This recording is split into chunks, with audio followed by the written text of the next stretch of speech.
Hey guys, and welcome to another episode of This Feral Life. Today's episode is brought to you by the letter preparedness. And randomness. And random preparedness. So there's a lot of weird stuff going on in the news. Did you see where New Mexico's governor attempted to suspend the Second Amendment? Okay, that's fun. And how did that go? Not well. No, I imagine it didn't. It lasted about 8 hours. And Nice. then the Supreme Court overturned her about 2 hours ago, by the time of the podcasting this. But yeah, it just didn't go the way that her little hopes and dreams wished it would. Yeah, she tried to suspend the Second Amendment and saying that nobody could keep or bear firearms or carry them in public. And nobody could carry firearms. You couldn't buy firearms. And then she tried to say that it was a public health thing. And it didn't go well. It did not meet her personal expectations. So outside of that, news that's going on in our household is that we're fixing to move. Big move coming up. Yeah, we're either a week or 2 weeks out, guys. And if you don't hear from us or, we miss a week, I do apologize in advance, but we are going to be busy moving and we have a lot of stuff. So one thing about us is because we have so many hobbies and so many things that are going on in our lives, we have all the tools that come with those hobbies. Yeah. So we have a plethora of tools to move and get set up. We have So an entire storage facility Yeah. just full of big stuff. Yeah. Right? Not furniture, but just big equipment, yeah. planers. Big pots, big, Cooking woodworking stuff. Yeah. I have a pottery wheel. Just so much. So bear with us and just be patient with us as we transition. We will definitely, what's going to be nice is that once we move, then we'll be able to really catch you guys in on what we're doing as far as setting up our homestead. So that's really exciting. One of the first things out the gates is we're going to set up a patio surrounded by an enclosed garden. And we're going to go with an enclosed garden because we've had Deer. we have a ton of deer in our property. It's always heartbreaking to plant a bunch of stuff and then yeah. come out there the next morning and it's leveled. Yeah, planting parties are not fun. They're fun-ish, Yes. but they're very Until tiring. you get old. Yeah, you're very exhausted after planting, and so it's very disheartening when you go out and jackrabbits are all over your squash or man. whatever. Remember And one time in West Texas when we planted 1,500 pepper plants, and we were so proud and took pictures, and they were all 6 inches or 8 inches tall. And the next morning we went out, and it was 400 feet of rows were gone in one night. And it just turned out to be that there was just tons So of many- jackrabbits Yeah. and cottontails. Getting the deer, and everybody came in and was like, "Oh, look at all this delicious, amazing food you guys left for us." yeah, so we learned our lesson, so we didn't want to double work anymore, and we decided that we're going to do an enclosed garden build. So we'll be able to give you step by step, what it took to, step by step blueprints on building that garden, and also too when we didn't have an enclosed garden, and we might want to do something in the orchard too. Because grackles are also just as bad. They just go over there and nip at your fruit just enough to make a hole in it. Yeah, and then it aborts. Yeah, and then it's just terrible. So grackles, if everybody's not know, they're a type of migratory bird. So you can't just shoot them. But they make funny sounds. They're real weird looking little guys. The males are big black birds with long black tail. And the females are just kind of brown. And they're quite loud and in big groups, extremely annoying. So believe it or not, even for our orchard, we're thinking about the netting up top. Just because it was just, again, it was just a lot of work. Or you're just waiting for your fruit tree to finally fruit, and then there's all these holes in your fruit, and it's terrible. Well, they get in there and they wait, and you pick an apple, you test it, you're in a week, these are going to be spectacular. These are going to be perfect. And then several hundred grackles come in and poke a single hole in each fruit, and the tree just aborts it and drops it. And then all the wasps and bugs and everything get it. Yeah. So we'll probably end up just netting the whole dang thing. Because we've tried the sprinklers that were like they would go off and try to scare everything. We and tried scarecrows. They thought that was great. They were like, "Oh, thanks for the free bath." They thought that was amazing. We tried putting rubber snakes in the trees, and that worked for like a day, and then they figured out they weren't real. We tried putting the CDs in the trees. Oh yeah, it was flashing. Yeah, It worked for a little bit, and then they decided, "Oh, that's cool. It doesn't bother us." They decided it was a disco. Yeah, it was even more fun to eat everything. So yeah, enclosed garden is the way to go, at least for us anyway. So we'll be able to walk you guys step by step through that process. So we're really looking forward to that. And we'll put a lot more stuff on our various social medias, a lot more pictures, a lot more updates. Yeah. So you can see everything we're doing step by step and the whole way. In case you want to copy it, in case you have get some ideas yeah. Or if you want to point out, hey, you guys are screwing that up big time. Do it. We feedback, good or bad, it's going to help us grow as people. So no worries. Yeah. Let's see what else is going on. I saw that Ukrainian exports of grain are down 50% from this time last year, which is not good. That's concerning. The USDA says that we're down 16.1 million metric tons of grain production this year. And Wisconsin saw a massive drop of almost 9% in their soybean harvest. Yeah, and so... Bobby, my shirt! With What happened to the shirt? her overalls came unbuttoned, like at the top, the shoulder strap. Here you go. There you go. Thank you. You're welcome. Okay, go. Love you. So, you see in all that we keep talking about all this grain, and we keep talking about soybeans and stuff, and everybody's like, "Oh, why do you care about that?" Guys, it's the feed for the animals. That's why we care about it. Yeah, it's the feed. A lot of this is not food for people. It's the grain that they use to make your chicken feed, to make the feed for the cows and the ducks and the pigs and your Thanksgiving turkey. And the price of all of that stuff is going to go up because the price of the feed is going to double or triple. It's going to hit you guys, and it's going to hit all of us this holiday season. So it probably wouldn't be a bad idea to buy the Christmas turkey now. Yeah. Before it goes up in price. Yep. Probably wouldn't be a bad idea. Yeah, I doubt anybody's going to be giving free turkeys away this year. Yeah, like, you know how sometimes you could buy something and get a free turkey? Yeah. Yeah, I don't think that's going to happen this year. I guess people just don't realize, like, the domino effect that these natural disasters, these issues that we're experiencing now, like, how that affects, like, our whole food production system. It's basically like a closed loop. It really is. Especially, well, it is. I mean, the Earth's it's a globe going through space. I thought it was flat. Don't you dare. Oh, I love the flat earthers. Oh, they're great. God bless them. They are so great. I love how, speaking of flat earthers, there was that one group of flat earthers who paid a bunch of money to launch a rocket up. And they did it in the desert of Nevada or something.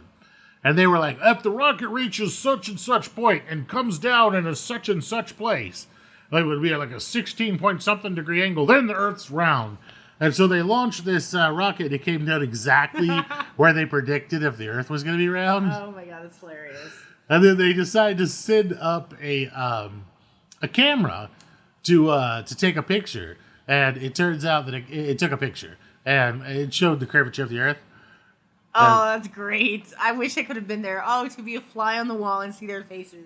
Yeah, but they're so good at it. They're like, oh, it's just an optical illusion from swamp gas in Florida or something. Yes, that's what it was. Yeah, Yes. they always come up with just absolutely ridiculous things to try to explain it away. So today's episode is going to be primarily about storing food, doing some different things you could probably do for your preps. I had kind of a scary dream the other day.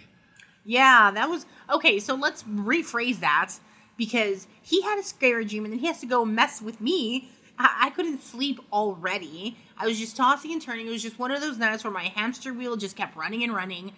And, I get up to use the restroom, and he tells me that he had a terrible dream, and then he proceeds to tell me what his dream was.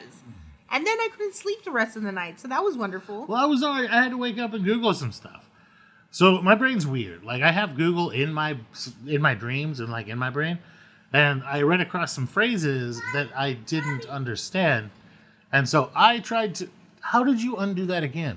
I have no idea what you keep saying. So I tried to Google it in my dream, and my dream just gave me useless information.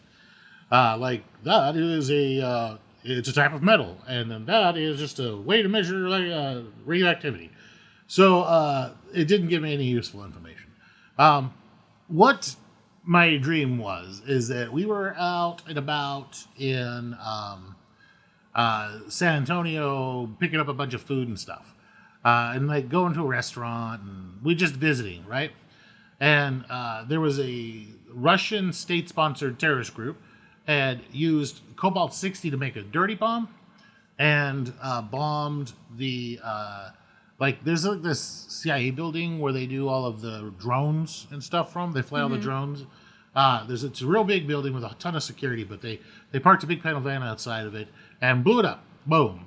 And basically it turned out to be like a 1 megaton nuclear device, which is about on par with most of the larger suitcase nukes, and pretty much everybody's got a 1 megaton nuclear device.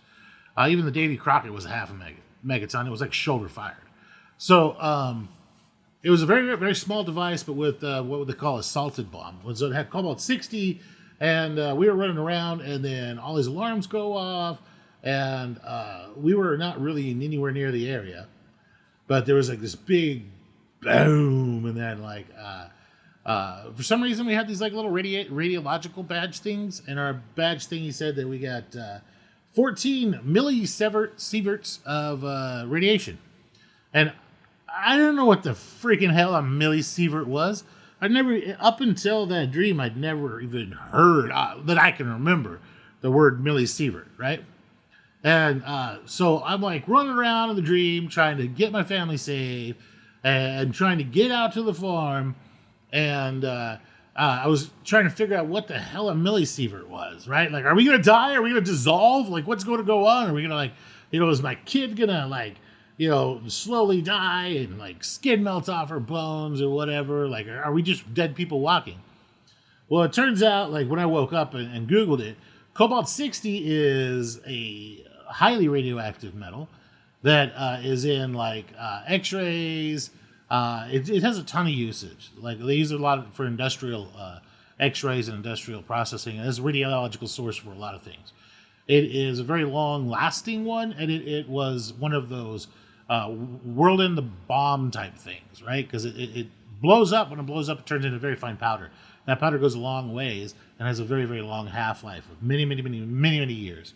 And it's quite nasty. And then millisievert is basically a tenth of a rad. So you just move the decimal place one. So we got 1.4 rads, which was okay. How radiation works is radiation works dose-based and time-based, right? So if you get, let's say, 40 rads, like right off the bat, 40 rads instantaneously kills about 60% of the people that get it, right? But 40 rads over 7 days, and you might have some stomach issues and poop your guts out, but you're gonna be fine. So it's dose and time dependent. If you get 100 rads within 10 minutes, you're gonna die. But you get 100 rads over 2 weeks, and you probably won't even notice much. So you might get cancer down the road, but that'll be 30 years down the road. So it was a really scary dream, and we decided that then I was like, but it was so detailed. Like in it, we got back to the ranch. The prevailing winds were all from the northeast. We're all going northeast, as they do here in Texas. They come from the Gulf and head northeast. So everything was far away from us and far away from the farm. But it killed like 1,937 people right off the bat, and then injured several, like tens of thousands more. And we took our potassium iodide pills, and we were okay. And then we had to decide if we were going to help other people. And so we ended up taking, because we had quite a stash of the potassium iodide pills. I tend to buy them whenever I find them on sale.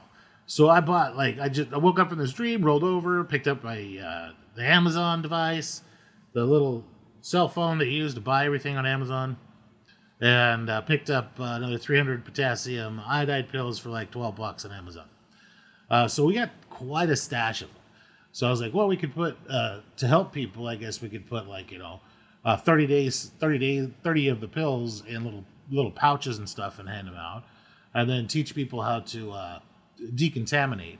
And you decontaminate from the top down. So you start your head, you wash your hair, you wash your body, and you wash everything down. So you're not washing your armpit or your arm and then going back to your face, right? You're just spreading it around at that point. It's very, very determinate from the top down. All your clothes need to be chucked. As soon as you believe you're in a radiological area, you need to turn off all air conditioning, both in your house and in your car, and not turn that back on. Do not turn it back on. You're just going to blow whatever radiation is there, right, like at a high speed into your face and onto your clothing. And you're not going to use that again until you've changed all of the filters and clean the air ducts. And then everything you use to clean the air ducts, you gotta treat it like it's radioactive. But you can clean the air ducts as long as it'll gather dust. So just wet rags and a broom, like a broom handle. Just run everything up there, gather up all that dust, make sure it's pretty wet so that it gathers it up, and do a good job of it, and then throw all of that stuff in a bag and then bury it. Don't burn radiological materials.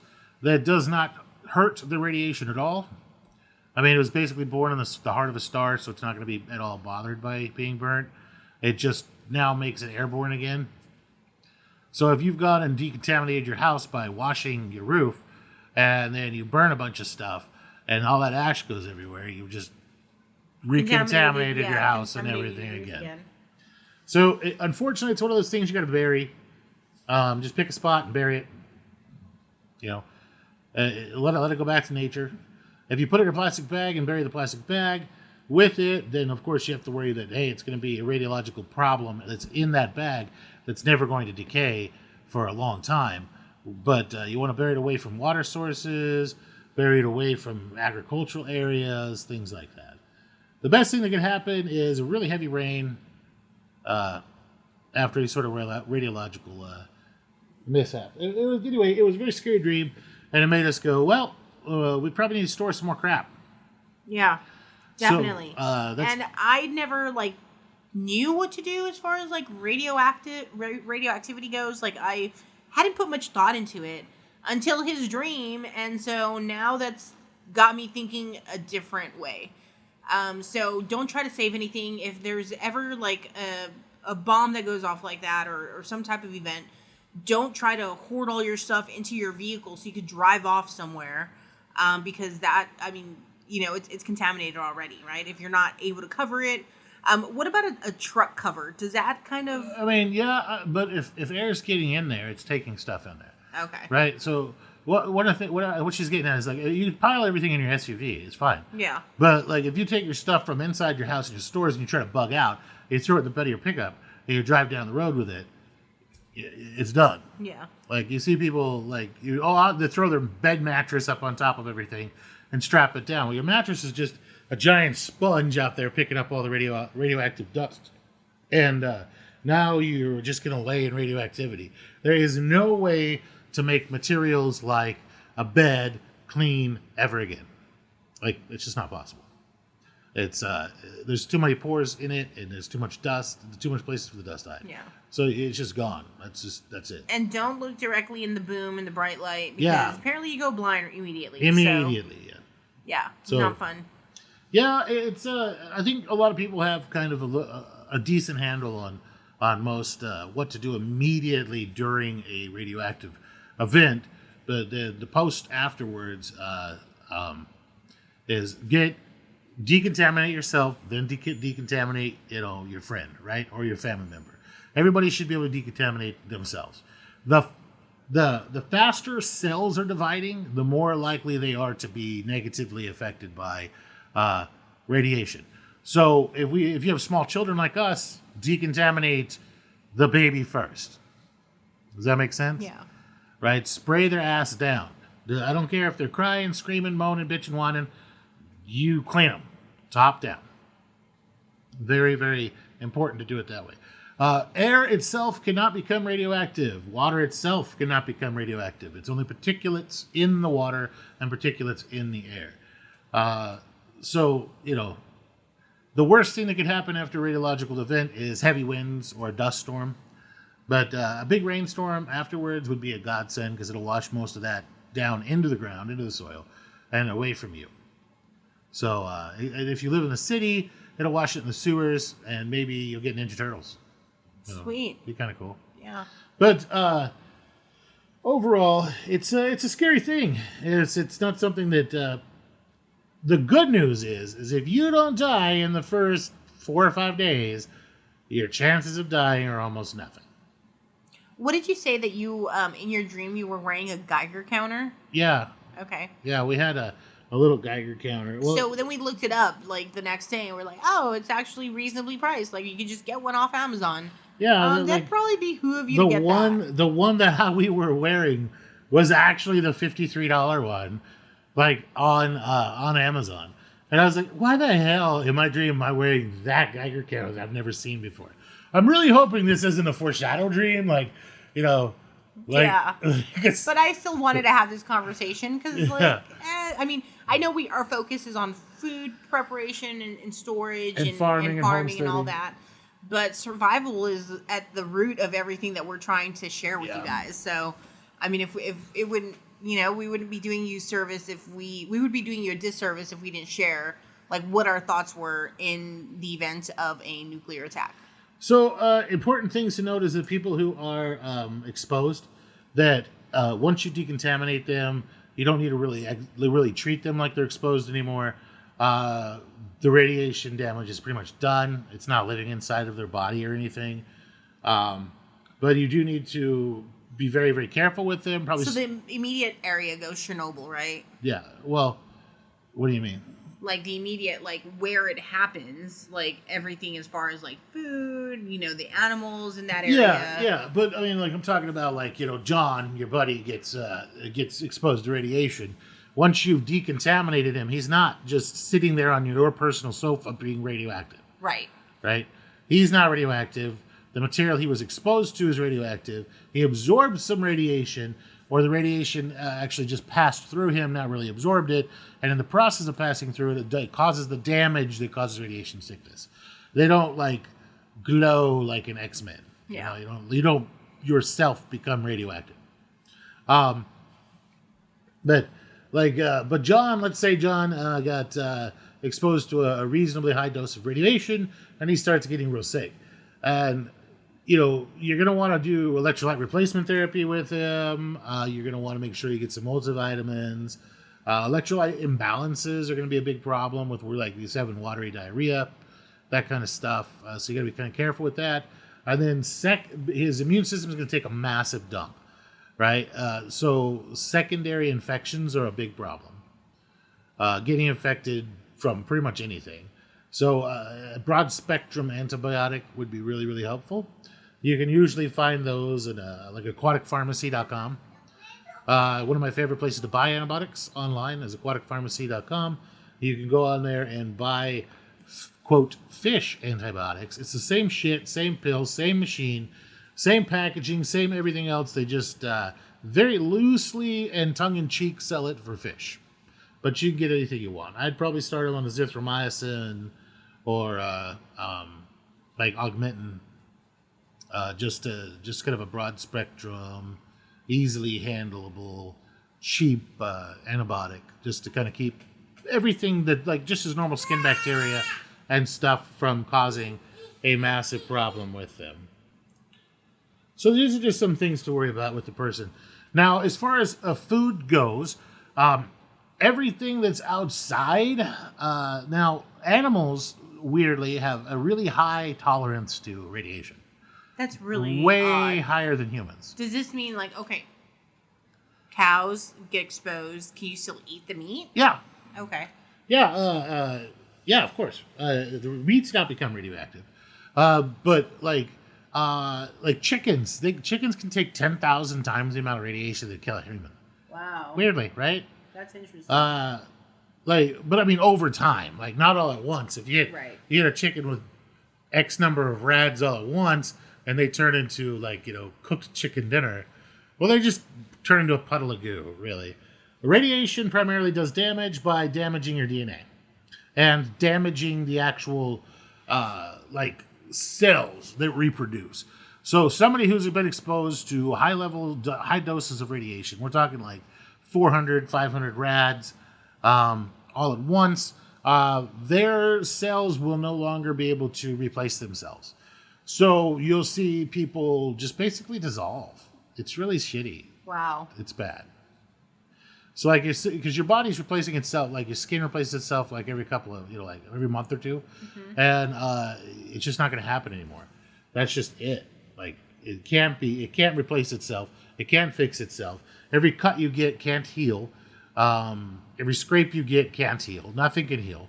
And so like when it comes time to change the mucus lining on anything, which a lot of the mucus linings in your bodies get changed out every 24 hours. They just don't change out. The old one goes away and there's no new one. So you see people bleed out from their teeth, their eyes, their nose, every little thing. So it's a pretty unpleasant way to go.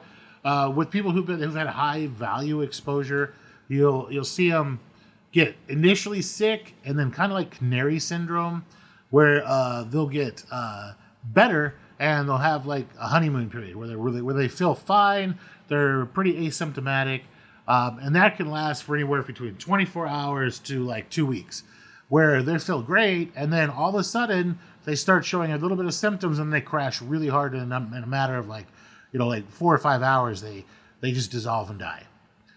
It's pretty traumatic. The entire thing sucks. It's the reason that there's huge accords and peace accords and entire nation states dedicated to keeping nuclear weapons off the table, is because of how absolutely horrific it is. So with that being said, you can eat the food that is outside that has been exposed to radiation. You need to wash it first. So rinse it in place. Wash it in place. Do not eat animals that died from radiation. Do not eat the organ meat of animals that have died from radiation or have been exposed to radiation, as those will be will have radioactive dust in them and could be potentially radioactive. Things like lungs, heart, liver, any of the filters of the body could potentially become radioactive just because they have radioactive dust inside them, right? But as far as the meat itself, it's not going to become radioactive. You could eat that. Let's see. Your chicken eggs aren't going to become radioactive, but you do need to wash them. Chicken eggs are surprisingly porous, so you definitely need to wash them very, very well before you eat them. If you have a greenhouse, it probably wouldn't be a bad idea to move your chickens into your greenhouse, just to kind of keep them away from everything. Even though chickens can surprisingly take a just ton of radiation and be fine. It's incredible. Yeah, and I just never knew that. Cows, pigs, they all do pretty darn well with radiation. It's just humans, for some reason, we just don't do very well. Yeah, weird. But let's see. Ducks do really well with radiation. Geese do well with radiation compared to humans. A lot of these animals do really well. But what would be even better is if you had a bunch of food stored. So one of the ways we store food, and it's a really common way for everybody else, is to store it in 5-gallon buckets. How we store the food in the 5-gallon buckets, though, is we buy these 5-gallon, or I guess they're 7-gallon bucket liners. The liners, yeah. They're food grade bucket liners, and I think they're used for marinating bags. They are. Yeah. Well, I mean, at least that's what we use. That's what we use them for. We use them for marinating bags, and they work the best, supremely over anything else we've tried. Yeah. But I think they're actually sold as marinating bags for barbecue. Okay. But there was like, I think they came in a pack of 35 7-gallon bags. It was like $10. So, I mean, they're like $3 a piece. But they're really, really thick. They're like 12 mils thick. They're like cut-proof, puncture-proof, everything else. We put those inside the bucket, then dump in our grain, like our rice, our beans, or whatever we're doing. One thing that we do is we take a Ziploc baggie and fill it full of salt, non-iodinized salt, and throw that in each bucket so that you have, because salt, I mean, you don't want just a bucket full of salt because you don't want to have to keep opening and closing that one big ass bucket full of salt, as it will start to get moisture from the air and turn to one big block of salt. So it just kind of makes sense to me to have like a 3 or 4 pound baggie of salt in every bucket. And then I usually will take a there's, what is the name of that? The soup base. Sorry guys, I'm gonna turn around. The bouillon. Yeah, the bouillon. The one that I use, the chicken one. It's The sabo or consomme. whatever. Consomme. Norpollo. The one that's in the plastic bag. Let me just say it the white way. Norpollo. No pollo. Nor. But it's not a pollo, it's a bouillon, and we always put a baggie of that with every bucket just because, seasoning. Well, you buy it and it comes in a foil package. Yeah. You can buy it either in a big jar or a foil package. If you're going to store it, just buy it in like the 3 pound foil package. And then put that inside your bucket with your salt as well. And then you've at least got some beans and rice that aren't going to taste like dirt, right? Yeah. So, and you can store iodinized salt if you want, but if you're eating a decent meal or a decent diet, and if you're taking multivitamins, you're going to get enough iodine from that anyway, right? So, we'll store a lot of food like that. I'll store, like when I store my flour. I store flour in Ziploc, 1 gallon Ziploc bags. And then I put those 1 gallon Ziploc bags down inside the bucket. Right? I squish all the air out of them that I can, roll them up super tight, I put them inside the bucket. And then I store a 1 pound block of freeze-dried Fleshman's yeast in each one of those buckets. Will the Fleshman's yeast last? Yeah, man. Look at the expiration date of those. It's usually like 4 to 5 years after you buy it. Do not take it out of the package. Do not take it out of the package. One time I thought I was being cute, and I was like, oh, let me put these, yeast packages. Let me open them up, and let me put them in a mason jar. Make it look all cute, right? Yeah, no. I got in trouble because, that just creates, that accelerates expiration. So I should have known better, and I should have just left them in the little, wrappers. But anyway, I digress. You just want to leave it in the wrappers. There was a TikTok trend where everybody had every jar of everything that they had on the counter, right? So they could just grab it while they were cooking. Yeah. Yeah, and then so she was like, "What else could I put in one of these decorative jars? Yeast. Oh wait, that's not enough. Let's just 1 pound of yeast is doesn't fill up the jar very much. Let's just open a bunch of them and put them in there. And now I have a jar full of yeast, which we've been working our way through. Anyway, but still, But we didn't have to. We didn't have to. Yeah. It would have lasted about 10 years. It lasts a long, long time. The freeze-dried yeast lasts a lot longer than they say it does. I imagine it probably lasts 20 to 30 years. It's freeze-dried. There's no biological processes going on with it. You can't really do anything to hurt it. It's fine. It lasts a very long time. But along the same lines of eat what you store what you eat, I'll throw a baggie of salt as well in there with your bread. Bread without salt is not good. And we talked about on a previous episode about dehydrating eggs. Oh yeah. So I have never freeze dried eggs, and we'll do that here once we move. But dehydrating eggs works just fine. You can also buy powdered eggs. But I find that if you dehydrate them yourself, one, it's really cheap. You just take a bunch of eggs, you crack them into a blender, feed the shells back to your chickens, or put them in your garden around your tomatoes. And then blend them up, and then put them on the fruit roll-up trays and pop them in the dehydrator, and dehydrate them until they're like toffee, like hard and dry like toffee, and then take them out, break them up, let them cool down, take them out, break them up, put them through your coffee grinder, and then you're good to go. And it's like 1 tablespoon powdered egg to 2 tablespoons water makes 1 whole egg.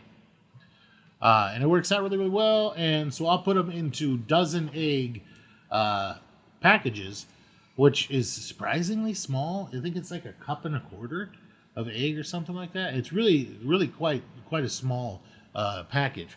And vacuum seal them and then toss them in the bucket. So, and when we're doing buckets, we're not always using 5-gallon buckets. And when you're lucky, Tractor Supply has the 2.5-gallon buckets on sale with the gamma lids. Those are sweet. We always try to grab a ton of those. Home Depot's sort of getting smart and putting out the 1, 2, and 3-gallon food grade buckets as well, which was quite nice. Another good place to get buckets is the where did we get all those food grade buckets? Was those a bakery? Supply? The bakery, the bakery. Yeah. The bakery gets buckets. At our local grocer, we went to the bakery and we just asked them if they had any food grade buckets that they wanted us to take off their hands. They turned out they always have a ton. Yeah, they gave us like a ton of buckets, and we were like, okay, with the good locking lids too. But they just tons of them. Some of them are weird sizes, like 2 pints. Some of them are big, like 7 gallons. But all of their icing, all of their liquidy type stuff comes in food gallon, big ass buckets that are meant to be stored in for a long time. So they have really good pound on lids. But now you're going to have to clean those buckets. But it's not bad. I mean, you're just cleaning a ton of like leftover frosting and stuff out of there. It smells good. Like at least when you're cleaning it in the house. Yeah. Just use a lot of hot water, a lot of soap. It comes right out. But you can get a bunch of free buckets that way. We would go to this particular grocery store just to pick up buckets. We'd go out of our way, and we'd get a whole shopping cart full of buckets every time we went. And love them. Great buckets. Real hardy. Real hardy. A vacuum sealer. You don't need one of those big fancy chamber vacuum sealers. Just a regular, everyday, like the bar kind. Like ours is a Food Saver brand. It's just black. It's just a generic Food Saver. Now those guys, like you can really beat the crap out of them. And when they die, they've come down so far in price. I think the last one I bought it on one of those Amazon Prime Day type sales, and I paid like $60 for it with all the accessories, which we don't use. I thought I'd be cool because we'd use this one has a jar accessory attachment that vacuum seals out jars. Turns out, don't need it, don't use it, never did. Yeah. Immediately lost the parts for it. It's just not worth it. Sure, could you vacuum seal stuff in jars? Yeah. But you know what also does that really well is an oxygen absorber. You just grab one of the oxygen absorbers, throw it in there, put the top on, you're done. Or you can fiddle with going back and forth and trying to get it to sit just right on top of the jar and hitting the vacuum seal button, and it's just a mess. So oxygen absorbers are your friends. Make sure you get a good ones. If you don't have oxygen absorbers, the poor man's oxygen absorber for a big bucket is going to be a hand warmer. Interesting. Yeah, so the hand warmers, they work by taking oxygen out of the air and it causing a rusting effect with some iron filings that are in there as well. And what that turns is it turns the air and the water into carbon dioxide and hydrogen, which are two things that are inert and that aren't biologically gonna do anything. And they work great as oxygen absorbers. Now, don't just open the whole thing up and dump it in there and then throw the bucket lid on real top. The way to use those correctly is to cut the corner off of the packaging and then roll it in one sheet of, one half sheet of newspaper. And then tape it up to just control how much oxygen gets to it so it doesn't get super hot. Right? And it just slows it down just a little bit. It's not going to stop it at all by any means, but it just slows down the reaction a little bit so it doesn't get super hot. And it works super well. They work really well. And you can find those on sale sometimes or buy them in bulk on Amazon or on Walmart Plus, which we have started using a lot is Walmart Plus. If you guys don't have Walmart Plus, shout out to Walmart sponsor us, but yeah, it'd be great, right? Yeah, right. Does Walmart sponsor anybody? That'd be awesome. Probably not. Yeah, but yeah, Walmart Plus is worth it. I think it's quite cheap, way cheaper than Amazon, and comes with like Paramount Plus, which I think everybody does nowadays. You could probably get like buy bottled water and it comes with a prescription, like a free Paramount Plus subscription. I don't trust that. I feel like there's always a loophole, and I end up like, I'm like, where did that money go? Between all the different services we pay for, we probably got 7 or 8 free Paramount Plus subscriptions. But Yellowstone, is Yellowstone going to be back on Paramount Plus? I have no idea actually. Oh. They had some drama, so I haven't really kept up with it. But That's the only thing I want Paramount Plus for. Yeah. But yeah. So the Walmart Plus works out really well. I like that. Right now, where we live in the city, we can get groceries in like an hour. So yeah, like, it's quite nice. I don't like venturing to the grocery store when my husband's at work. I have my toddler, and I just rather not. Given all the news stories that I hear recently, and COVID's sketchy coming people back. and COVID and blah blah blah. I guess even after COVID, like okay, so my toddler is a COVID baby, so didn't really get a lot of exposure when she was a baby. Wouldn't take her out to public places, of course, yada yada.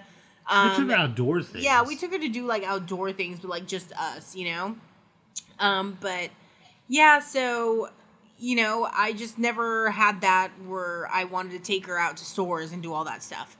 And now things have just gone worse. Like in the media, you hear all these, scary stories about think people kids have gotten being, shittier. kids being kidnapped, blah blah blah. And I just rather not. So I use Walmart Plus or HEB, delivery, and it's a godsend. Like I love it. But the Walmart Plus is fast. Yeah, Walmart Plus is fast. It's like you could order it within an hour. Yeah, you get like an hour and a half. Like it's fast. We were at a tortoise food the other day. She has the wife has a sulcata named Delilah, and we ran out of tortoise food, and I didn't feel like going to the store, and I was like, well, why don't I just order some like beer and some tortoise food, so like salad stuff, right? Some vegetables. And they're like, all right, well, your order's on the way. And I was like, what? I thought it'd be like a next day thing or like a later today thing. No, I was there in like an hour. I was like, what? This and guys, just keep in mind that we haven't moved out to our farm yet, so we haven't had the ability to grow our own stuff. So that's the only reason we resorted to purchasing greens. Otherwise, she's going to be a very happy tortoise in our farm because she'll be eating all kinds of goodness. So they like a lot of cactus, and we got a lot of cactus. Yeah, we have a lot of cactus. We definitely got to do some cactus murder. Hey, speaking of which, when are you buying me a tractor? When are you buying me a tractor? No, I said that you could have the weird little the zero turn riding lawnmower. Oh yeah. Because I know you said I could have the zero turn riding lawnmower. Because you just get a boss hog. It doesn't matter if I buy it for myself. Put my name on it. And stuff. Oh, yeah, You're just gonna boss hog around on it all the time. And I'm very picky about my lawn and like my garden looking pristine. So I will definitely be out there and just drinking margaritas or trying to. And having fun riding around on that thing. But it's time to start thinking pretty seriously about tractor time. Yeah. Like we're gonna need the equipment to move everything around when we're building stuff and putting it in the patio. We have. And the hydraulic. What is that? The trailer. Yeah, well, we have several hundred post holes we need to make. Oh, yeah. And we could either rent the equipment or we could just buy the tractor with the post hole digger. It's already going to be expensive buying the materials to put that big fence, so I'd rather just buy the tractor. Yeah, because it's going to... Renting it's going to be way too expensive. The monthly payment on the tractor is going to be about $340 or so a month. And then renting the equipment from Home Depot would cost for the week we would need it is about $1,700. Yeah, no. So there's like 4 months worth of tractor payments. We're buying one. I mean, at this point, right now is not a bad time to buy a tractor. People, I know it's kind of like a rant, side quest here. Yeah, the bleating goat of side quest. But we need better sound effects. Hey, there we go. But yeah, you did a good job, kid. Is that they're practically giving them away, right? Like the prices are low, and the interest rates are zero right now. Everybody qualifies for a zero interest rate right now, pretty much. You And- get a tractor. You yeah, get a tractor. and they're like 84 months with 0% interest. Oh, wow. Like it's ridiculous. You can get your dream tractor with every implement you wanted and still stay under like $400 a month. Yeah. And don't forget, guys, we have an episode. You can go back and listen to it on how to monetize your farm equipment. You can get ideas on what you could do to kind of close the gap with that payment. So. Oh yeah, we'll make way more money with the tractor than we ever did with the payment on the tractor. We'll make quite a bit of money between making garden beds for people, between doing road grading and everything else, and moving stuff for people with the pallet forks. We'll make tons of money with the tractor. So with that being said, guys, you probably want to get. Don't fall for the, oh, dude, all you need is that 15 horsepower little lawn tractor. Get a tractor bigger, one size bigger than you think you need. So if you're if you're looking at buying like one of these little 24 horse like Mahindra or 25 horse TYM or something like that, or the 25 horse, the 24.9 horse John Deere, go and bump it up to the 35 horsepower one. You won't regret it. And you'll be able to use more implements, and the price difference is usually only like just $2,000 or $3,000, which sounds like a lot, but the $2,000 or $3,000 divided by 84 is very little. That's like $13. So, I mean, for $13 extra a month, you're gonna have a one size bigger tractor that will use every implement you could throw at it, versus only a very small number of implements. I don't like to be limited, obviously. So, yeah, we're going for the bigger one. We'll go for the slightly bigger one. We're looking for about 35, 40 horsepower. That'll give us the ability to do everything we want to do with it and be able to lift round bells and square bells and stuff and move them around. So, and, produce our own hay and do everything else with it. Yeah. So that'll work. That's going to work great for us. Let's see what other kind of crazy stuff we got going on as far as food storage. So you need your vacuum sealer. You don't need a freeze dryer. We talk about freeze dryers all the time. You don't need one. Can you get one? Yes. Are they nice? Yes. I was just seeing ads on Facebook for them. Evidently, there's like 3 new manufacturers. Nice. So they're starting to compete with each other on price, and so the prices are going to start coming down. I imagine those are nice to have, but I mean, definitely if you can get one, it's worth it. But if you can't, no harm, no foul. I'd say that I'd imagine the next year or two that they start coming down to where they're about the price of a nice washing machine. Nice. Okay. I bet you they start coming down to where they're getting a reasonable price. I'm always concerned with like the power grid going out. And especially here in Texas, obviously, I don't trust ERCOT. I hope somebody from ERCOT's listening to this. Yeah. Just kidding. You guys. But I do not trust you guys.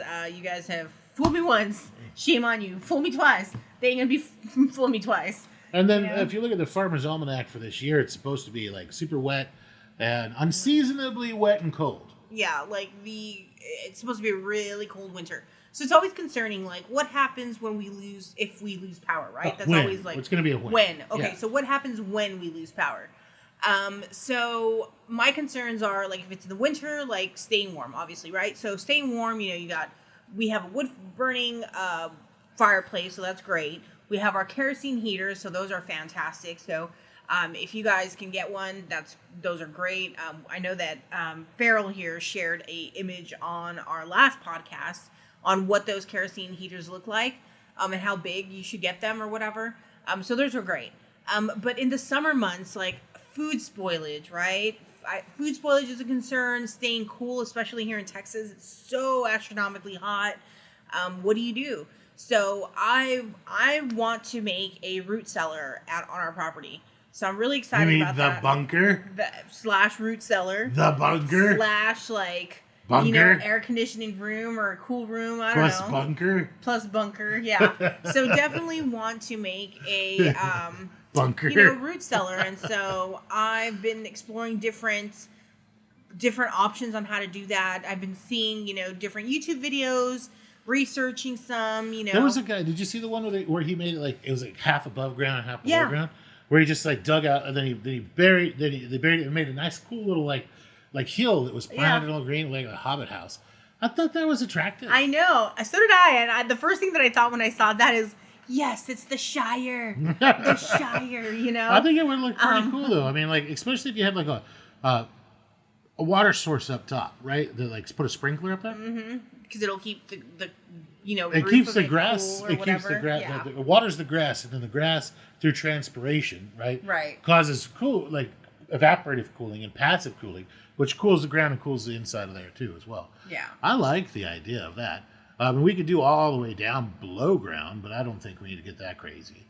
I mean, is there a limit to crazy? 'Cause, No, there's absolutely none. That's the first time that I have ever heard you say, I don't think we need to get that crazy. Well, when usually I'm the one reining you in because you're going crazy. We gotta worry about the water tables.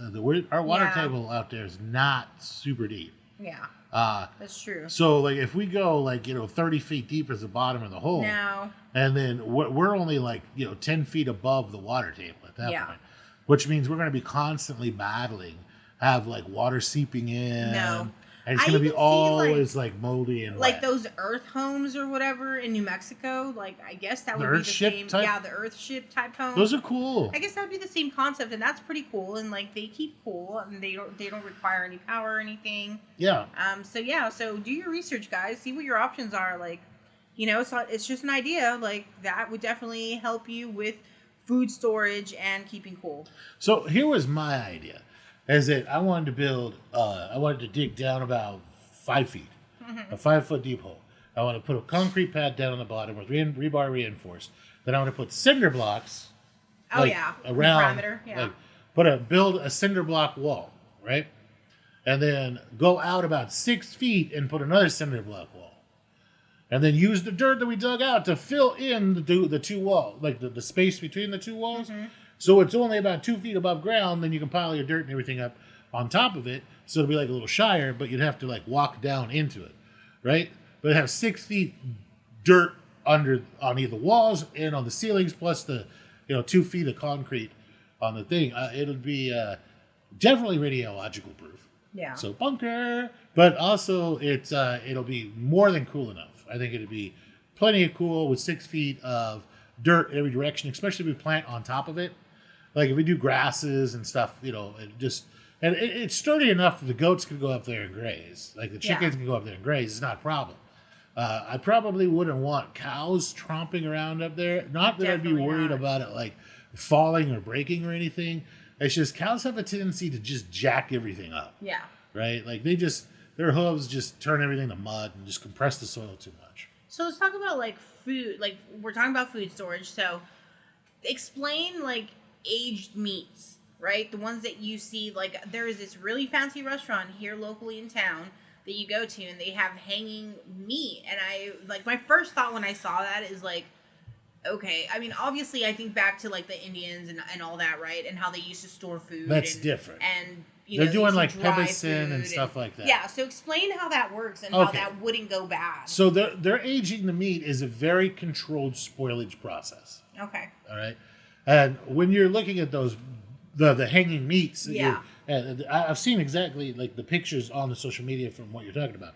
Behind there, that glass it's refrigerated where they're at. Oh, I see. It's just 55 degrees. It's 47 to 55 degrees. It's just more of a facade. It's not. Yeah, really... well, it's just they take the meat, they put it, they drop it into a brine with salt for a little bit, or just roll it in salt and they hang it up, and that draws all the moisture out of the meat, and then it just very slowly, as meat breaks down, it converts the lactic acid from the muscles and everything that gets slowly broken down, turned to malic acid, which has a warmer mouthfeel if you were talking about with wines and stuff like that. And during that process, it's just a very controlled spoilage. So the meat goes from firm to slightly more tender and soft, just because it's becoming acidified. Mm. And that's what gives it the pinnacle, which is the outside of the meat that's the dried part. Mm-hmm. So there's a $10 word for you. Pinnacle. Yeah. Not it's not spelled the same as like pinnacle, like the top of a pyramid, right? It's spelled pellicle. It's Pecilce, I believe. Okay. Pellicle. Pellicle. Yeah. I'm going off of my like internal brain Google, so I might have spelled it wrong, but it's it's a very controlled spoilage. It's not something that you're going to want to do in a zombie apocalypse. Did I get the spelling? Yeah, you got it right. It's Holy shit! Pellicle. I was so close. You were, actually. Go Brain Google. How come Brain Google didn't have Cobalt 60 or millisieverts in it? I don't know. I don't know. Anyway, so that it's a very controlled meat spoilage process. If you're going to store meat, let's say Aircot, because everybody hates Aircot at the moment. I particularly hate Aircot because they did this surge pricing crap this last Pay cycle or bill cycle. The last billing cycle, and our stupid power bill was $890 when it's normally like $175 to $200. It was like, you dirty. Mommy. It's not an emergency that your shoulder thing fell off again. By the way, those of you keeping count with the mommies, that was like number 8 of the shoulder strap coming undone because she's playing with it in the mirror and it comes undone. And that is only in what? In like 2 hours? So, or... No, that's in 56 minutes. Yeah, so I That's get... 8 I'm in like, 56 minutes. I'm like a slave to my little child That's here. really, she's going hard. So, let's say Aircot, because they're dirty, not anything nice to say about them, goes, hey, you know what? We forgot to change the oil in some important piece of equipment, which they've done before and had it fail. That's what happened That's what happened during Snowvid. That's what happened during Snowvid, is that they just forgot, and it died, and their generators died, and they couldn't do anything about it. Well, anyway, we forgot to change the oil, so good luck, guys. We're going to be without power for about 2 weeks in the middle of the summer, so it's like 100 freaking. It's 100 and Jesus outside, and you've got all this meat in your refrigerator. What do you do with it? Step 1, fire up your smoker. Right? Yeah. Smoke all your meat. And don't smoke it to where it is like, perfectly done, juicy and happiness. Smoke it. Like, jerkify it. Turn it into jerky. You can do that, slice it a little bit thinner, throw it on the smoker, jerkify it.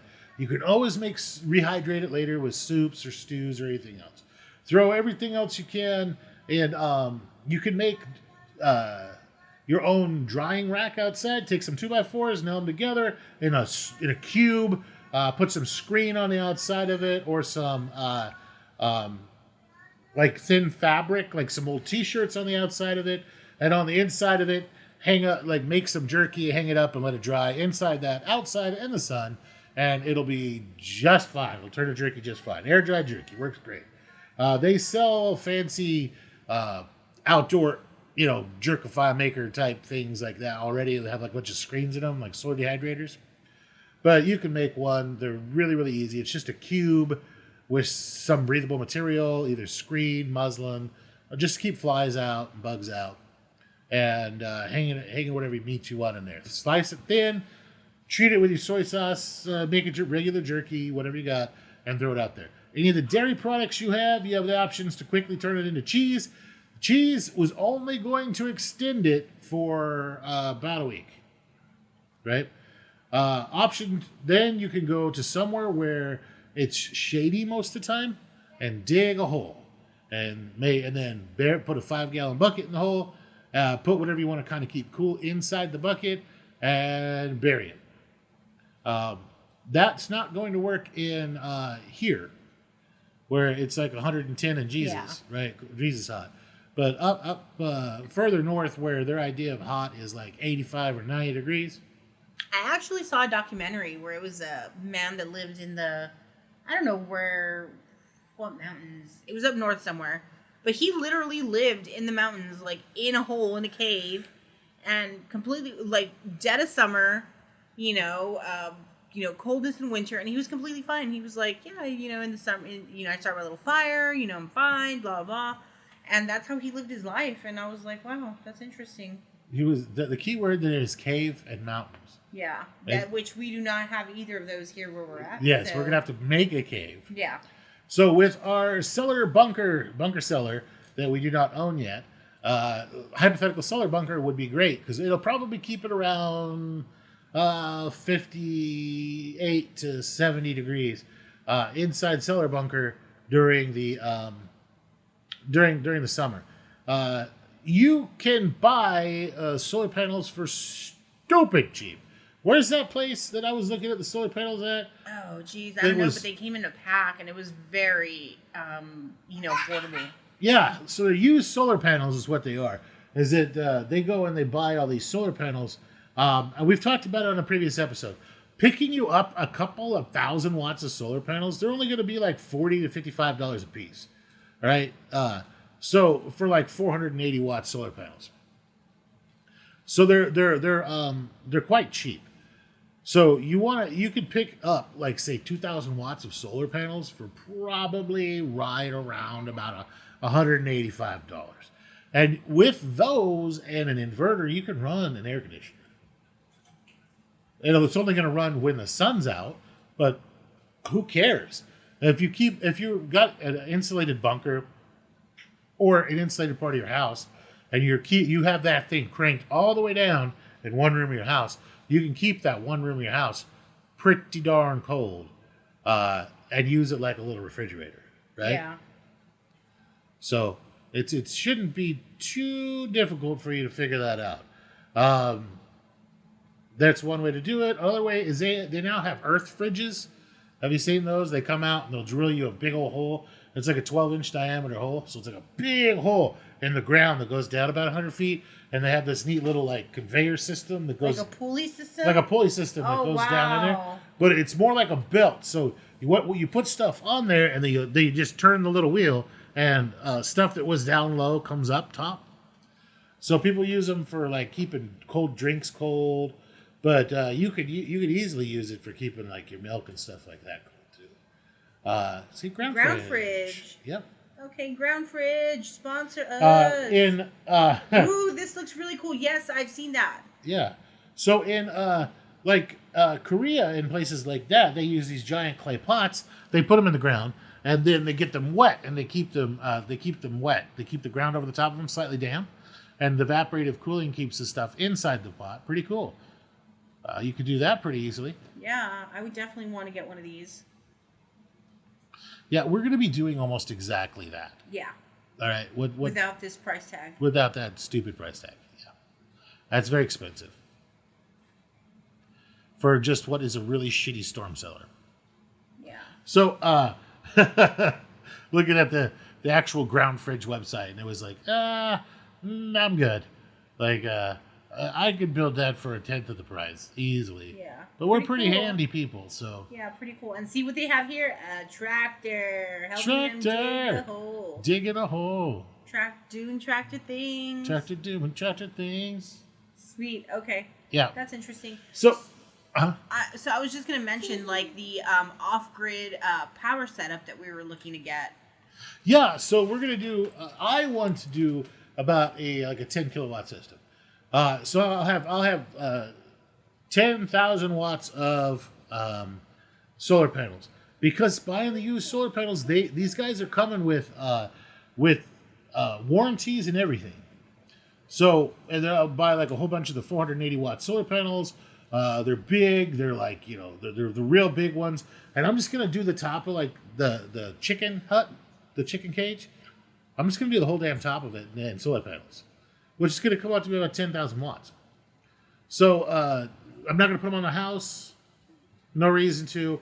It's a brand new house with a brand new house warranty and a brand new roof warranty, right? Because we're going to house build. Yeah, we do not want warranties voided. Let's not screw our warranty up by throwing solar panels on the roof. And everybody's going to. I'm going to get some hate for that, guys. But you need to very, very, very closely read your homeowner's insurance.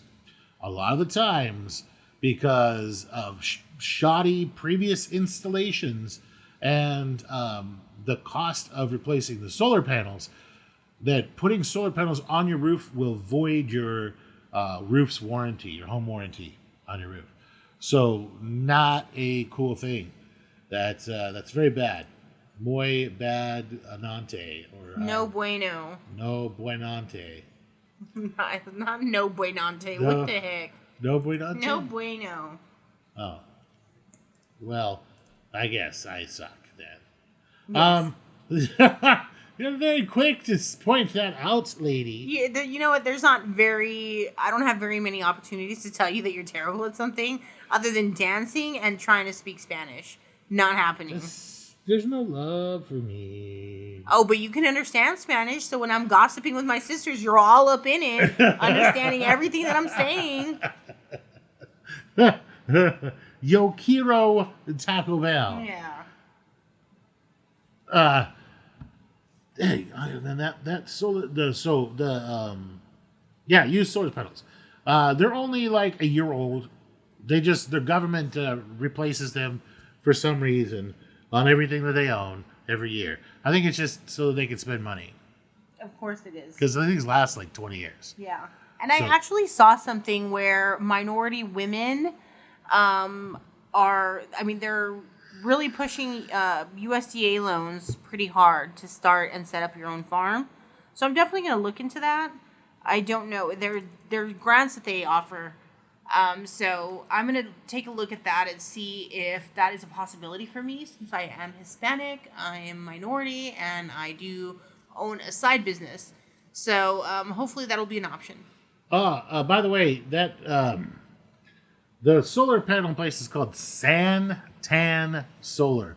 That's SANTAN Solar. One word. Sponsor us, Sponsor Santan. us. Yeah. So Santan Solar, we're just looking here real quick. The 250 watt solar panels are $41 a pop. Like, how do you get any cheaper than that, guys? Like, it's stupid cheap. And again, these are used, right? Yeah, they're used, but they come with a warranty. Nice. They come with a warranty. Where's the ones that we were looking at where they had like the huge pallets of them? I don't know. They had pallets of them, and it was like I don't know if it was 100 or something for like $3,000. It was something crazy. Yeah. So here's a 240. Here's a 240 watt solar panels. A pallet of 25 of them for $1,600. So that's what 245 times 25. What's that, sweetie? I don't do math. You're a math person. I only do math when it's 245 times 25. So that's 6,125 watts. That is way more than enough to run your average home. So a lot of people's homes are running about 10 kilowatt all 10 kilowatts hours averaged out over 24 hours, right? So this is going to put out 6 kilowatts constantly as long as the sun's out. So it should eliminate your solar, like your bills, like your power bill. There's 260 watt solar panel, a lot of 20 of them for $2,000. Includes shipping included. There's a lot of 26 260 watt solar panels for $2,106. That's more than enough to run your house. So we do our whole chicken coop with those. Let's see what we got here. So there's a 260 watts times 26. That's 6,760 watts. Our new house the new farmhouse is one of these ultra efficient houses. Mm-hmm. It has triple the amount of insulation in them, 2x6 framed, and it's all insulated. Everything is insulated. The bottom, the bottom of the house, to the roof. Everything is triple insulated with triple pane windows, argon filled. They're estimating that it's a pretty big. It's a 4-bedroom. It's a big house. That we should be around about $60, right? Because of we got that cool, the air conditioner, it uses the waste heat from the air conditioner to pre-warm the water for the hot water heater. It's that Rheem, super efficient water heater thing got going on. So the house is supposed to be absolutely, it's like one of the top of the line, craziest houses. And we kind of talked about how we ended up getting that deal. Because they kind of we got kind of messed around with by the bank, and then the bank decided to be nice to us. So, and ta-da, we got this done. So I think if we put 6,000, 260 watts or 6,600 watts or so up on the roof, we'll have enough left over to run everything. Then we're going to go to some LifePo batteries. Those are lithium iron phosphate, right? The LifePo batteries are really a lot better than your AGM or your glass mat or anything like that. LifePo batteries have about a 30 to 40,000 cycle lifetime, which is many years, and they can be drained all the way down to zero and then refilled all the way up to 100%, 30 to 40,000 times without any loss or memory.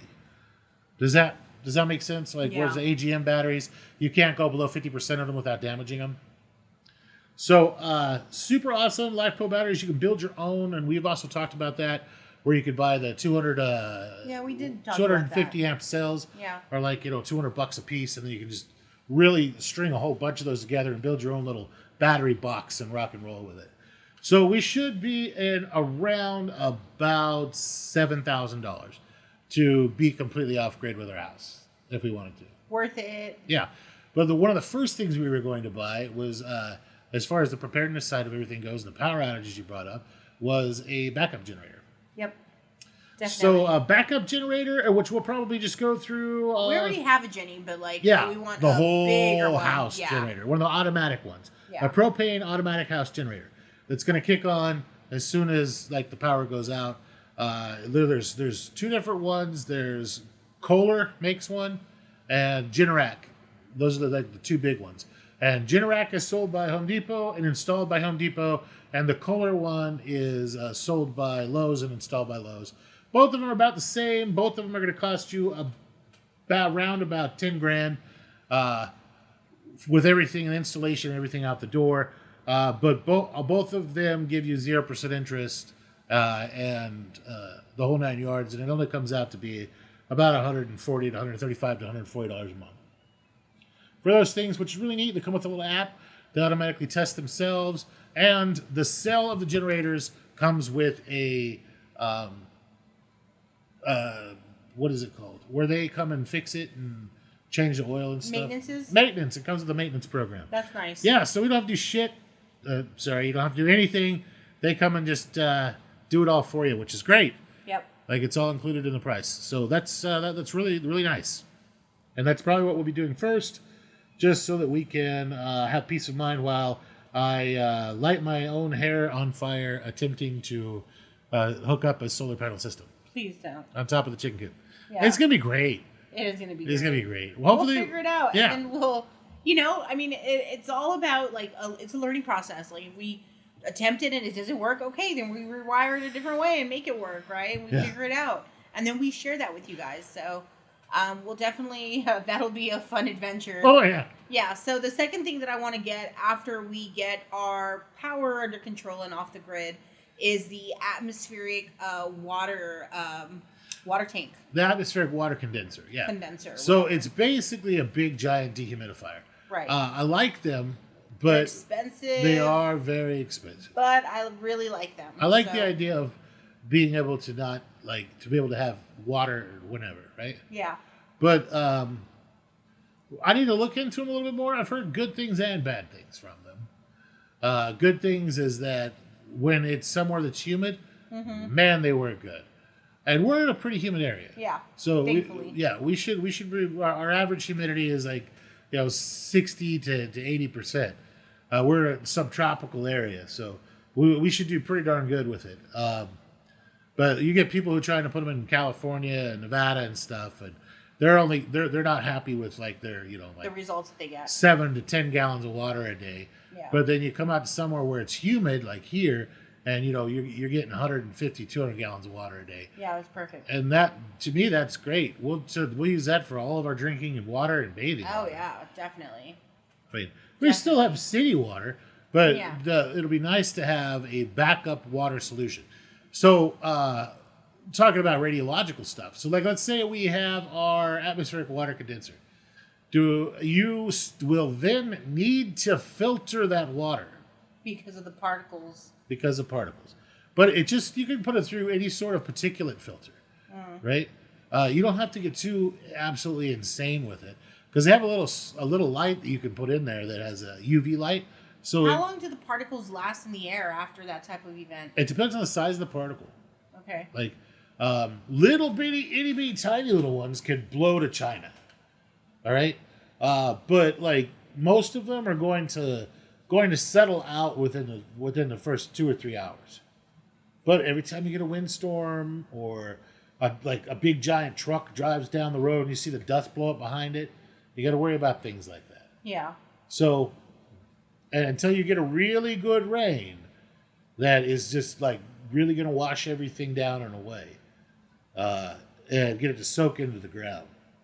Well, what was really nice about hearing that there was even an option, I had no idea that there was a, condenser, an atmospheric condenser that you could purchase as a water source. Because when we were looking for property, there's property in Bandera that's beautiful, beautiful. However, there's no water on there. People have been drilling holes for wells and they can't find water on there. So you're buying this property that's relatively inexpensive, and then people were realizing, like, heck, I can't get water out here. Yeah, they're getting so like that would be a nice 2 option. to 3 gallons a minute of water.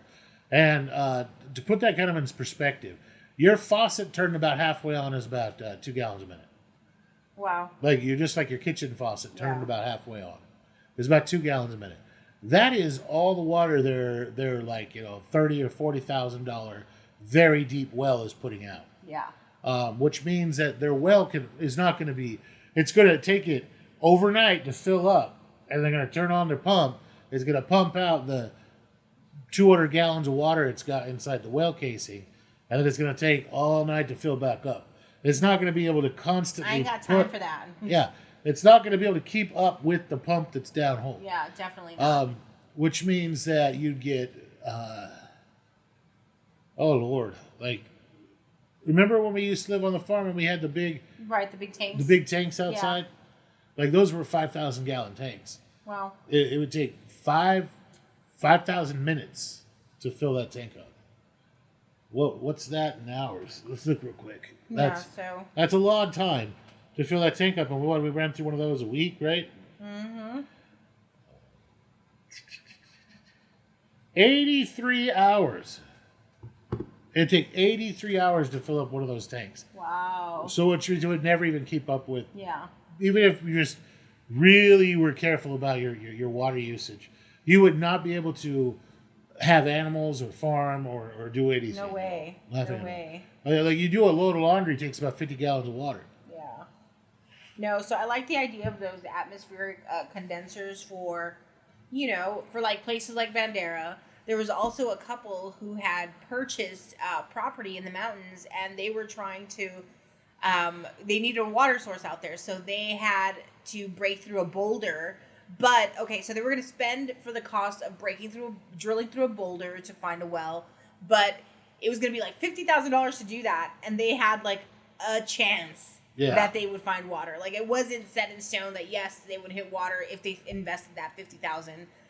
And so they decided to use an atmospheric condenser, and that was their solution to that. And I thought that was just sheer genius. I'm like, that is perfect. Yeah, it actually it worked out for that couple. There was another couple, the ones that were doing Off-Grid Life or whatever like that. I don't remember the name of the YouTube channel exactly, but they were the guys that were up in the mountains of like Wyoming or something like that.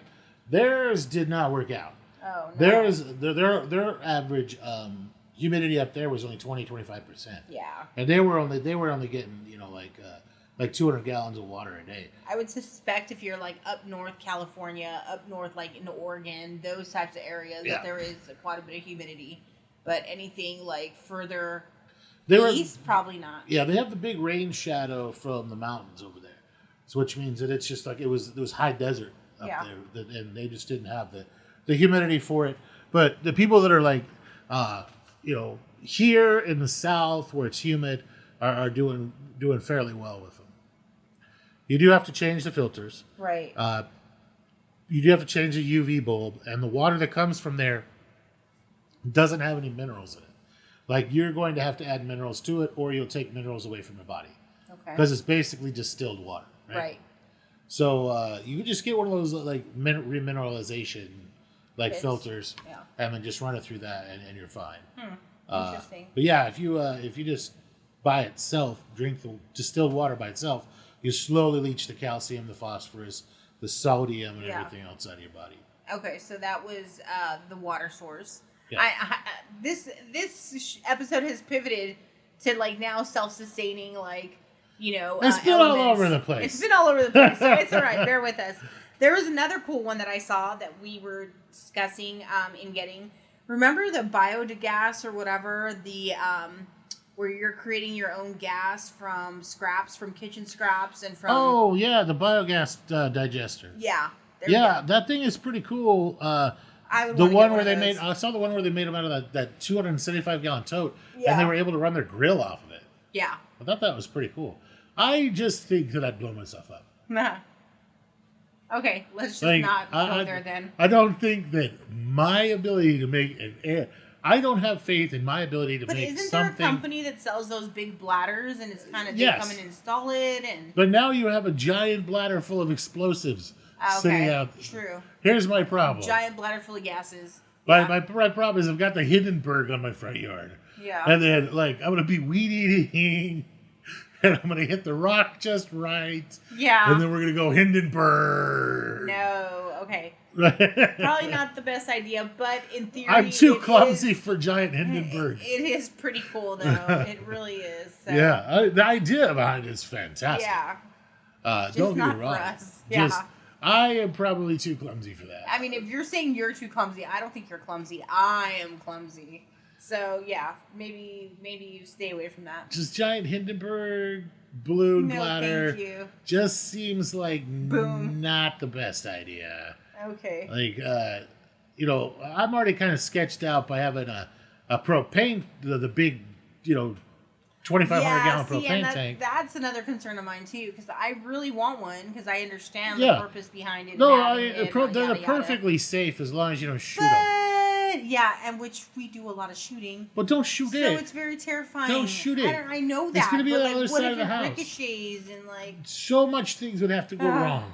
yeah. It's to be on the other side of the house. You'd have to have like one of those crazy curvy bullets that like go But like. then what if somebody wanted to come and like lights out? They would just shoot our freaking propane tank. That's a worry. Yeah. Yeah, That's so a worry. that's still debatable. Like we're still debating on that. No, you have to have it, honey. If you want to have the generator, you gotta have the propane tank. I'm If scared. you want to be able to do like Can we hide it in like yeah, something? we could definitely camouflage Okay, it. Yeah. definitely camouflage your propane. It wouldn't hurt to build a little brick wall around it. Yeah, or that's what I'm something. thinking. Because I'm just like You can't do eh. it. You can do it on 3 sides. You can't do it on all 4 sides because how would the guy get there to fill it up and do maintenance True. and stuff on it? But you can put it on a concrete pad and then put the cinder block filled with cement Yeah. around 3 sides of it and put it like 3 or 4 feet tall so it covers the whole thing. But you can still get to it and you perform all your maintenance and everything on it. That'll work just fine. Huh? Now there's also ones that bury them. But the problem is that if you bury it, then you get a really big rain, and it's empty, and it tends to float, Oh yeah. and it comes no. up out of the soil. And No. the ones above ground have like a 50-year lifespan. If you keep them like keep up with your maintenance, like paint them when they get scratched, stuff like that. Yeah. But the ones below ground only have like a 10-year lifespan. They get eaten up by they rust away. Well, let's talk about plan of the day. What do you? Oh, that's my gig, right? That's your gig. What do you got a news story for us? I don't have any news story, but just something interesting to keep in mind is that if you're in an area where you're experiencing a lot of flooding and your garden floods and your vegetables, your melons and tomatoes and everything have been in the water, don't eat them. Don't eat them. Melons are very porous, so I mean, definitely don't eat melons. Tomatoes, you can wash them. But it's advised, they advise against it because of the bacteria. That Are you talking about like if it floods to the point where if it raw floods to where there's sewage is going? where over it's it? just like standing water. I'm just not worried about collecting. standing water. Yeah. I'm worried about like Or raw sewage. Or raw sewage. Yeah, like, anything like that. Like it's probably not a good idea to, anything above that hasn't been tainted with water. Great, eat that, harvest that, take that inside, keep it dry. But anything that's been in water that's been sitting there stagnant for Yeah, I mean, like if it's long been period washed out of your time chicken and- coop, and yeah, exactly. like if your chicken Just coop's all don't. flooded, if everything's flooded, I think that's what she's getting at. Like your whole ground, everything's flooded. The chicken coop, the barn, the pig wallow, everything's flooded. Now you have raw sewage that way, and in all your stuff. Yeah. But as far as your human raw sewage, it isn't really a thing if you have a septic tank. It's not going to come up. Right. It's not going to come up to the ground. Right. So, yeah, I can see that. Just feed it to the critters. Right. They don't give a shit. Yeah. They don't care. So, plant of the day. Let's tree of the day. Tree of the day is called the Golden Nugget Mandarin Orange. So the Golden Nugget Mandarin Orange is kind of a bumpy Mandarin Orange. It says tree produces juicy, easy to peel fruit over a long harvest season. These compact trees start blooming as early as February to March, with the fruit holding on the tree through July and August. This hybrid is a cross between two tangerine varieties, the Willing and the Kinsey. Golden Nugget Mandarins are named for their golden yellow-orange color. They're closer to the size of an orange than they are to a little mandarin. Their fruits have a slightly flattened, round shape and textured surface, ranging from glossy and finely pitted to extremely bumpy depending on the tree maturity. The rind is easy to peel, releasing bursts of fragrant oils when torn. Once removed, it reveals bright orange flesh. The flesh is soft, tender, and mostly seedless. Golden Nugget citrus has high sugar contents, balanced by a mild acidity, great for sweet, fruity, subtly tangy flavor. Great for snacking and juicing and all sorts of stuff. It's super disease resistant and super frost resistant. This is a good one, guys. It goes down to you can do it in zone range 2 to 11, so pretty much everywhere. Although it does say if you're above zone like 4, you need to pot it into a patio plant and bring it in and out. One thing that we do is that we do have some citrus that are basically in pots. That's because where we're at in borderline zone 10ish, is that we still have times where it gets cold. And we like weird exotic, I do. I like weird exotic plants, especially when it comes to fruit trees, citrus, weird stuff like that. I use those big Rubbermaid gray trash cans. And I take my drill with a 1-inch hole saw, half-inch hole saw, and just drill a couple holes around the bottom for drainage, and then fill it full of a citrus, good citrus potting mix. Put my tree in there, and that is all it will ever need its entire life. And the cool thing is those little pots are super easy to move in and out of places with a hand truck. What's another word for hand truck? I call them hand trucks. A hand truck, dolly. Some people call them dollies. I call it a dolly. It's called a hand truck. It's a dolly. This is America. It's called a hand truck. It's a dolly. It's a hand truck. Okay. Anyway, so easy to move in and out with a hand truck. Generally, the times when they're going to be freezing is going to be the times when they are when you need to move them inside. Is going to be the times when they're flowering. And if you've never smelled a flowering citrus tree, they are amazing. Yeah. It will fill your entire house with this amazing, sweet perfume. And so we've never, ever had a problem bringing in our oranges and our really frost-sensitive oranges and our frost-sensitive lemons inside during a freeze and just letting them fill the house full of that smell because it's absolutely amazing. When you do have a really good citrus, like one of these Golden Nugget Mandarins, save the peel. You could dry it out a little bit and burn it like a candle. It smells great. Oh yeah. You could rub the peel on stuff. You could save the peel as orange peel oil. You could candy the peel. You can even use it for cleaning products. Cleaning products work really well with it. But candied orange peel, we did that experiment. It turned out to be really good. Yeah. You take the orange peel, you put it in, make a simple syrup. It's like 1 cup water, 1 cup sugar. And then you put it on the stove and you cook the orange peel in it. And then you take it out and you put it into a jar with all the orange peels and everything all sliced up in there and let it sit for a while. It'll crystallize a bit, leave it alone. And at that point, it's pretty much shelf-stable. It's too sugary to go bad. And you take the little orange peels out, and they become kind of hard and chewy, kind of like a hard stick of gum. but they're very sweet at that point and very, very intensely orangey.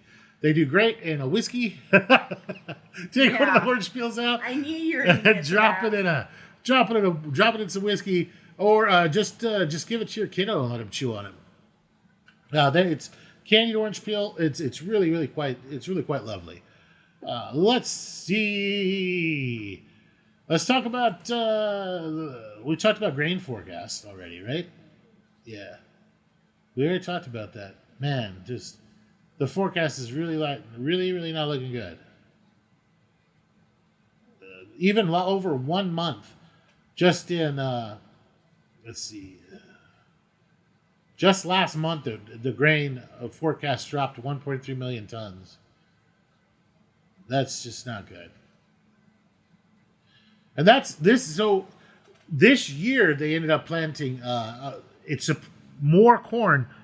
More land was dedicated to corn than they have in previous years, and it's by about 4%, and it's still down so much. Like it's not good, guys. It's not good at all. So plant of the day. Plant of the day is going to be rhubarb. I think pretty much everybody's kind of familiar with rhubarb, the big weird plant. You don't eat the leaves because the leaves are full of oxalic acid. The oxic, whatever. I don't know how to say that word. They work really well. I remember growing up, we had a rhubarb plant that lasted for years and years and years. And we would make rhubarb pie with it. We'd make rhubarb drinks and stuff with it. You can grow rhubarb pretty much anywhere. They're going to tell you can't grow rhubarb in the South where it's super hot. I'm telling you, you can grow rhubarb down here. You're going to plant your rhubarb on the north side of your house where you get where it is shadiest. You're going to plant it where it is the coolest and the shadiest that gets the least amount of direct sun. It does not like direct sun anywhere like south of zone like 5, right? 5 or 6. It's a cold weather type plant. It does like to have some cold, like some freezes and stuff. And when they grow it commercially, they grow it in cold frames, but it's not like the cold frame that keeps things warm. It's a refrigerated basically frame to it says they need an extended chill period of times below 40 degrees to produce a crop of stems. I don't believe that. I've seen it do just fine all over the place around here. Now, it is a very heavy drinker, and it is a very heavy fertilizer eater. Do not feed the rhubarb leaves to your goats and your critters. You will give them kidney stones. It's really not that much fun. Now, it does really super good in the leaves when you chop them off. Do really good in your compost pile. Super happy in the compost pile. Everything like that. Rhubarb, they live forever. Like I said, they live probably 8, 10, 15 years. But keep them wet, keep them in somewhere cool, keep them out of the direct sun, and you can grow them here in Texas just fine. And then when the up north, you'll compost them in. Down south here, don't compost them in the winter. Let them get cold.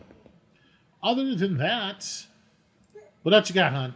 That is all I've got. I'm exhausted, but I love you guys. If you have any questions, have any ideas for our next podcast, feel free to email us. We're always here for you. We're always here to listen to our listeners. And so, keep trucking away. Try things that are new. If you fail, it's okay. Try again. Reach out to us if you have questions or you want, some direction on how you should either plant things, grow things, harvest, store food, all that good stuff. You're always welcome to reach out and ask. Yep. With that being said, we love our listeners. If you'd like to go ahead and send us some love mail, hate mail, complain, or would like to come on the show and be a guest, you can do that at thisferalife@gmail.com. I still want the owner of Waffle House to come on. Yeah, right? Yeah. You're too cool for school, so definitely come on and pay us a visit. That would be super rad. That would make my years, like the next 10 years. If you would like to go ahead and send us some money on Venmo or Cash App, Venmo is going to be at This Pharaoh Life.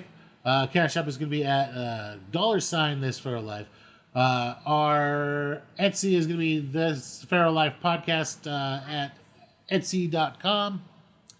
And that's about all we got going on today, guys. We love our listeners, and thank you very much for listening. As Good always, night. good night.